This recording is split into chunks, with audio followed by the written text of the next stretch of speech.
Hey guys, welcome back. So, March wrap-up. Here we go, finally. I know it's almost the end of April, so wasting no more time. I did 8 books in March, and the first one up is Tomie by Junji Ito. He is one of the masters of horror manga. And this particular one features this character named Tomie. She is a succubus who has the ability to control men, nearly all men, to do whatever she wants. Usually it's to commit murder. Sometimes drives them insane enough that they try to kill her, which they do quite frequently throughout this particular manga.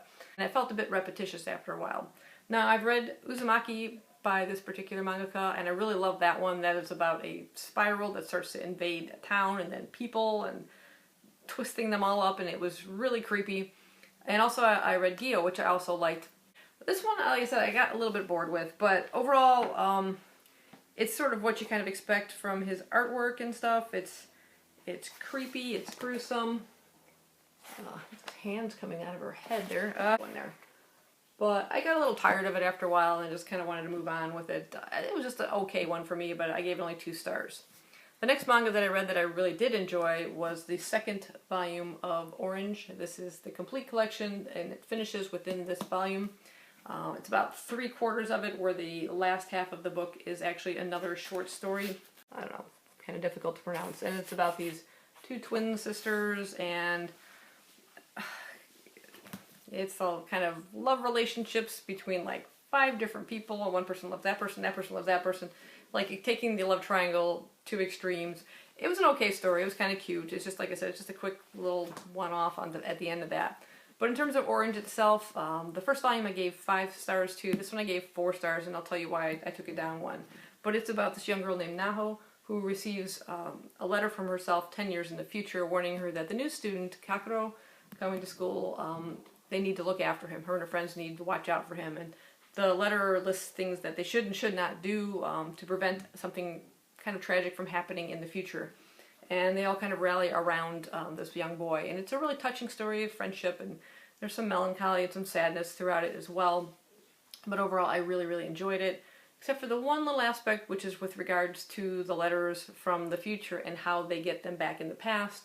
And I thought the mangaka kind of handled that in kind of a cheating kind of way. It seemed like the students are kind of like discussing, well, you know, there's some flash forwards where you see them talking in the future after having written the letters and saying, well, we could do this or we could do that.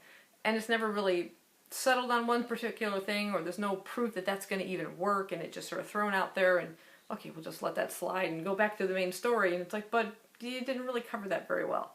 So for that reason, I did take it down 1 star, but I highly recommend it if you're looking for kind of a not a long, humongous manga to dive into, just something kind of quick and sweet, and like I said, it was a really, really good story overall. And this one is by Ichigo Takano. Hey, next up is All Are Wrong Todays by Ilan Mastai. This is an adult time-traveling book. Came out in February of this year, and I'll put this down because it's messing with the white balance. This is a story written by a man named Tom Barron, who exists in a 2016 that's sort of a technological utopian, a paradise. There's flying cars, moving sidewalks, think the Jetsons, okay? And all this is a result of an engine that was created by a man named Lionel Gottrader, and it is a source of unlimited clean energy. And it created in 1965. Shortly after it was switched on, it had some kind of radiation leak, and it eventually would take the life of its creator, but it has never been switched off since. It just keeps providing energy and jump-started this technological revolution. Now, our main character, Tom Barron's sort of been at loose ends ever since an accident took the life of his mom. Everything he seems to touch seems to fail at, and his father sort of decides to give him a purpose and involve him in his experiment that he's working on to create a time-traveling device. And there are a group of people called chrononauts that will be time astronauts, traveling back in time, and he has his son kind of trained to be one of those backup astronauts. And their goal is to travel back in time to 1965, to the point where that engine was switched on, and witness that momentous occasion and then report back. Even the suits and things have this sort of automatic kind of retrieval. It'll send them right back if something goes wrong, back to their own time. Now, something happens during the course of the training and experiments and things, and again, something goes wrong. Tom has messed something up again. He decides to try and straighten it out by going on turning on the time machine and traveling back to 1965 by himself, and making sure his father's experiment succeeds, since he's the one who sort of messed things up. Well, unfortunately, he messes things up even further, and when he goes back to his own 2016, it's not the one that he left, but the one that we currently live in. As he calls it at the beginning, sort of this crappy world that we live in. Where's the, what's with all the pollution? Where's all the wonderful technology that, existed in his world?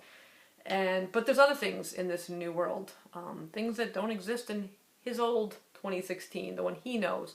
And in a way it's better, but in a way other things are worse, and he's got to kind of decide what to do at this point, stay and live in this world or try and set right, once again, things that he has messed up.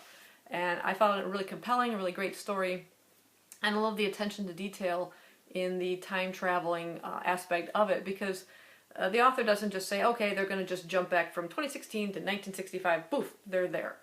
There is a thing called, the revolution of the Earth around the sun. The Earth is never stationary in, space. It's moving. So you can't just take yourself from this point in this chair where I'm at right now and jump back to 1960 something.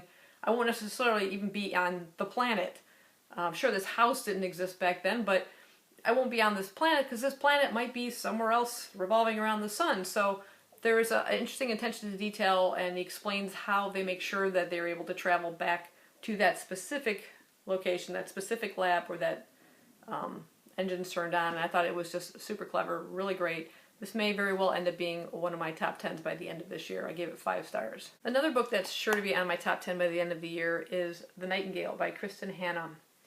This is an absolutely riveting story that takes place in France during World War II, just as the Nazis are beginning their occupation. It focuses on 2 sisters. The oldest sister, Vienne, she is at this point married with a young daughter, and her husband is called to the front for fighting. And Isabella, her much younger sister, is a much more rebellious young girl, and she is currently living with her father. At this point, she's about 18. The description in Goodreads describes these sisters as always having been close, and I absolutely disagree, because from the moment you first start the story, we meet Isabella when she's 4, and Vienne, she's about 14. Their mother has just died, and the father's totally unable to cope with anything and sends the girls off to boarding school. So there's already this age gap between them. They're both dealing with their own grief and kind of on their own, and Vienne's kind of with the people more her age, and Isabella's sort of just rebelling at every moment of everything that she's forced to do in these boarding schools that just seem absolutely ridiculous.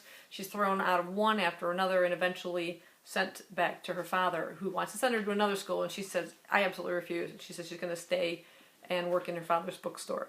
So time progresses. She's about 18, just as the Nazis are beginning their occupation and pushing into France, into Paris.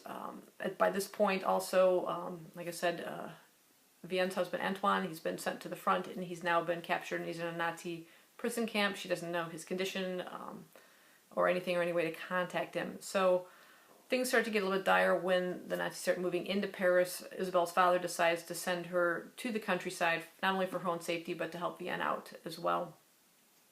And these sisters immediately begin to butt heads. And when a Nazi soldier takes up residence in the home, they have lots of officers billeting in different locations just because of its nearness to, I guess, headquarters.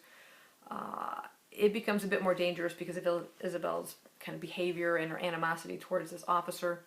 She did not want to go out to the countryside to begin with. She wanted to go fight in the resistance. She is extremely brave. She wants to go out and do whatever she can to stop this invasion. It's a story of women during war. It's about the dangers faced and how the Nazis would manipulate people into betraying their own friends, and it's also about bravery. Bravery in many forms, in protecting your own family and even going beyond that and putting yourself out on a line to protect others and to do whatever's necessary. It was absolutely compelling. I felt myself drawn totally into the story. There's another narrative that sort of runs through the story where we're following an elderly woman, apparently one of the sisters, which you don't know which sister it is until the very end. And that whole story and the way that part wrapped up at the very end I felt was extremely moving.